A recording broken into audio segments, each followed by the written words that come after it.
Hi friends, మేము పెట్టే interesting videos కోసం ఇప్పుడే మా ఛానల్ని సబ్స్క్రైబ్ చేసి పక్కనే ఉన్న గంట సింబల్ని యాక్టివేట్ చేసుకోండి.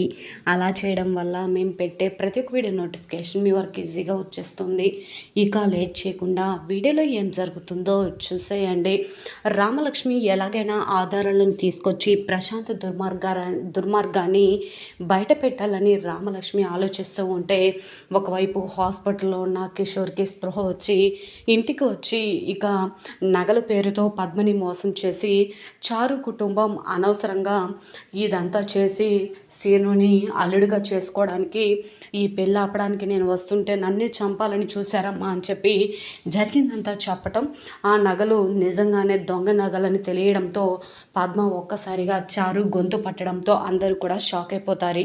మరి శౌర్య దగ్గరికి వెళ్ళి రామలక్ష్మి ఆధారాలను తీసుకొచ్చి ఈలోపు బయట పెడితే ప్రశాంత్ పరిస్థితి ఏమవుతుంది, మరి కిషోర్ హాస్పిటల్లో నుంచి స్పృహలోనికి వచ్చి ఇంటికి వచ్చి నిజం చెప్పి పద్మ చేతిలో చారు పరిస్థితి ఏమవుతుంది, నిజంగా ఏం జరుగుతుంది తెలుసుకోవాలి అంటే ఈ వీడియో చివరి వరకు చూడండి ఫ్రెండ్స్. నచ్చితే ఒక లైక్ చేయటం మర్చిపోకండి. ఇక లేట్ చేయకుండా వీడియోలో ఏం జరుగుతుందో చూసేయండి. ఇకపోతే హాస్పిటల్లో ఉన్న కిషోర్ని డాక్టర్ గారు చెకప్ చేస్తూ ఉంటారు. అప్పుడే ఇక కిషోర్ ఇక చిన్నగా స్పృహలోకి రావడం మొదలు పెడతాడు. అది గమనించిన నర్స్ ఇలా అంటూ ఉంటుంది, సార్ అతనికి స్పృహ వస్తుంది సార్ అని చెప్పగానే, అవును, కోమలో ఉన్న వ్యక్తి ఇంత సడన్గా స్పృహలోకి రావడం ఏంటి, వాళ్ళు ఇతన్ని అడ్మిట్ చేసిన వాళ్ళకి ఇన్ఫామ్ చేయాలి అని ఈ విధంగా అనుకుంటూ వెంటనే చారుకి ఫోన్ చేస్తారు డాక్టర్ గారు. చారు ఇక ఏంటి డాక్టర్ గారు ఫోన్ చేస్తున్నారు, కొంపతీసి ఆద్య వాళ్ళ నాన్న పోయాడా ఏంటి అని ఈ విధంగా ఫోన్ లిఫ్ట్ చేసి డాక్టర్ గారు చెప్పండి అని అంటూ ఉంటే, అమ్మ మీరు అడ్మిట్ చేసిన ఆ వ్యక్తి స్పృహలోకి వచ్చాడమ్మా అని చెప్పగానే ఒక్కసారిగా చారు షాక్ అయిపోతుంది. అవునా, స్పృహలోకి వచ్చాడా అనగానే, అవునమ్మా, ఎందుకంత కంగారు పడిపోతున్నాడు, అతను స్పృహలోకి రావాలని మీరు ఎన్ని రోజులుగానో ఎదురు చూస్తున్నారు కదా అని అంటూ ఉంటే, అవును డాక్టర్ గారు, అవును వస్తున్నాం, అతన్ని తీసుకువెళ్తాం అని చెప్పి అంటూ ఉంటే, సరేనమ్మా త్వరగా రండి అనగానే ఒక్కసారిగా ఫోన్ కట్ చేస్తూ ఉంటే మళ్ళీ డాక్టర్తో ఈ విధంగా అంటూ ఉంటుంది చారు, మేము వచ్చే వరకు ఆ పేషెంట్ని కొంచెం జాగ్రత్తగా చూస్తూ ఉండండి డాక్టర్ అనగానే, సరేనమ్మా అలాగే అని చెప్పి ఈ విధంగా అంటూ ఉంటారు.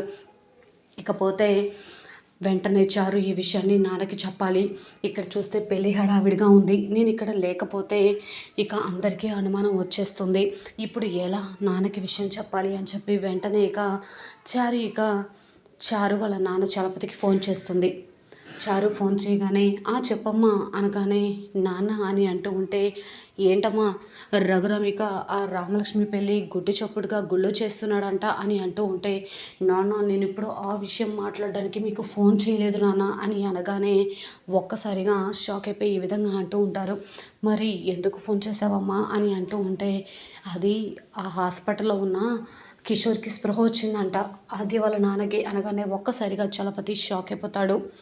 ఏంటమ్మా చారు నువ్వు అనేది నిజమా అనగానే, అవునా నేను చెప్పేది నిజం, హాస్పిటల్లో ఉన్న కిషోర్ స్పృహలోకి వచ్చి నేరుగా ఇంటికి వచ్చి నిజం చెప్పేస్తే నా పని అయిపోతుంది, మీరే నగలు దొంగవే అని తెలిసినప్పుడు ఆయన చంపాలని చూశారని కూడా ఆయన నిజం చెప్పేస్తాడు నాన్న, మీరు త్వరగా వెళ్ళి హాస్పిటల్లో ఉన్న కిషోర్ని ఏదో ఒక రకంగా మేనేజ్ చేయండి, ఇంటికి వచ్చే పరిస్థితి ఉండకూడదు అనగానే, సరేనమ్మా అని చెప్పేసి ఈ విధంగా అంటూ హాస్పిటల్కి పరిగెడుతుంటే, గౌరీ ఎక్కడికండి అని చెప్పి అంటూ ఉంటుంది. అది ఆద్య వాళ్ళ నాన్నకి స్పృహ వచ్చిందంటే, కొంపతీసి వాడు కానీ ఇంటికి వెళ్ళి రఘురామ్తో నిజం చెప్పాడంటే మన అమ్మాయి జీవితం మొక్కలైపోతుంది అని చెప్పి ఈ విధంగా అంటూ ఉంటే, సరేనండి మీరు త్వరగా వెళ్ళండి జాగ్రత్త అనగానే, సరే సరే అని చెప్పేసి ఇక చలపతి బయలుదేరి కారులో వెళ్తూ ఉంటాడు. ఇకపోతే రామలక్ష్మి మాత్రం రఘురాముని చూసుకుంటూ ఎలాగైనా తప్పించుకొని శౌర్య దగ్గరికి ఆధారాలు తీసుకురావాలని ఆ ఆధారాన్ని తీసుకొచ్చి ప్రశాంత్ దుర్మార్గాన్ని ఎలాగైనా బయట పెట్టాలి అని చెప్పి హడావిడిగా బయలుదేరి వెళ్తూ ఉంటుంది. బయలుదేరి వెళ్తూ ఉంటే అప్పుడే ఆద్య వచ్చి సైకిల్ తీసుకొచ్చిస్తుంది. రమ జాగ్రత్త, నువ్వు అనుకున్న ఆధారాలను తీసుకొచ్చి ఈ రోజుతో ప్రశాంత్ దుర్మార్గాన్ని బయట పెట్టాలి. కోసర్ మంచితనాన్ని అందరికీ తెలిసేలా చేయాలి. నువ్వు కానీ శౌర్య సార్ కానీ ఎటువంటి తప్పు చేయలేదని నువ్వు నిరూపించగలగాలి రామ అనగానే, అవునాద్య ఖచ్చితంగా ఆధారాలను తీసుకొని వస్తాను అని చెప్పి అనగానే, సరే అని చెప్పేసి రామలక్ష్మికి సైకిల్ ఇచ్చి ఆద్య ఇక పంపించేస్తుంది. ఇకపోతే చారు మాత్రం చాలా కంగారు పడిపోతూ ఉంటుంది.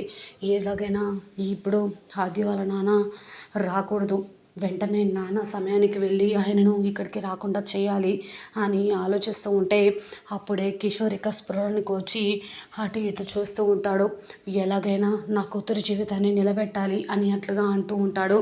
ఎందుకంటే సీనుకి చారుకి పెళ్లి జరిగిన సంగతి ఇంకా కిషోర్కి తెలియదు కాబట్టి. ఇకపోతే స్పృహలోకి వచ్చి అటు ఇటు చూస్తూ ఉంటాడు. ఇక అందరినీ దాటుకొని హాస్పిటల్ నుంచి బయటకు వచ్చి ఆటో ఎక్కి నేరుగా ఇక రఘురామ్ ఇంటికి వస్తాననుకొని బయలుదేరతాడు. ఇకపోతే హాస్పిటల్కి వచ్చిన చలపతి అటు ఇటు చూస్తూ ఉంటాడు. ఎక్కడ కూడా కిషోర్ కనిపించకపోవడంతో చాలా కంగారు పడిపోతూ ఉంటాడు.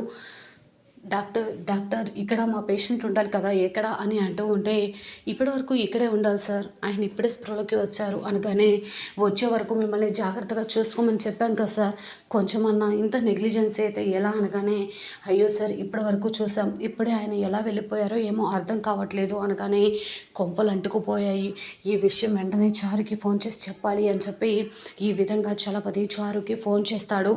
నాన్న చెప్పు నాన్న, అతను అక్కడే హాస్పిటల్లోనే ఉన్నాడా అనగానే, లేదమ్మా కొంపలు అంటుకుపోతున్నాయి, ఇక్కడ కిషోర్ లేడు, అక్కడికే బయలుదేరాడేమో అనిపిస్తుంది, కొంప తీసి అక్కడికి వచ్చి నిజాన్ని బయట పెడితే నీ జీవితం ఏమైపోతుందని చాలా కంగారుగా ఉందమ్మా చారు అని అంటూ ఉంటే, ఏంటి నాన్న మీరు కొంచెం ముందు వెళ్ళాల్సింది కదా అని అంటూ ఉంటే, నువ్వు చెప్పిన వెంటనే వచ్చేసానమ్మా, స్పృహలోకి వచ్చిన వ్యక్తి ఎంతసేపు అని ఉంటాడు, నీ గురించి నా గురించి బయట పెట్టాలని చెప్పి కంకణం కట్టుకున్న కిషోరు ఎలాగైనా నిజాన్ని బయట పెట్టాలని చెప్పి అక్కడికే బయలుదేరినట్టున్నాడు అనగానే, అమ్మ ఇప్పుడు ఎలా అని చెప్పి అనుకుంటూ ఉంటుంది.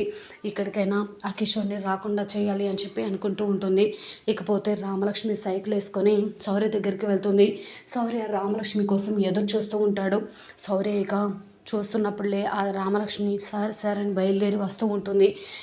పరిగెత్తుకుంటూ వస్తూ ఉంటే వెంటనే ఇక రామలక్ష్మి అనగానే, సార్ సార్ అని చెప్పి చాలా కంగారు పడిపోతూ ఉంటుంది.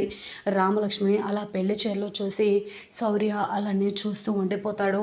వెంటనే ఇక రామలక్ష్మి ఇలా అంటూ ఉంటుంది, సార్ ఈ రోజుతో మీరు ఎటువంటి తప్పు చేయలేదని నేను నిరూపిస్తాను సార్, ఆ ఆధారాన్ని నీటే చేయండి అనగానే, మరి నా తమ్ముడిని నువ్వు పెళ్లి చేసుకోవరామా అనగానే, ఏంటి సార్ ఏం మాట్లాడుతున్నారు, ఆ దుర్మార్గుని నేనెందుకు పెళ్లి చేసుకుంటాను సార్, పెళ్లి చేసుకోకుండా ఉండడానికే కదా నేను మిమ్మల్ని ఆ ఆధారాన్ని ఇవ్వమని చెప్పాను, ముందు ఆధారాలను ఇవ్వండి సార్ అనగానే శౌర్య ఆలోచిస్తూ ఉంటాడు.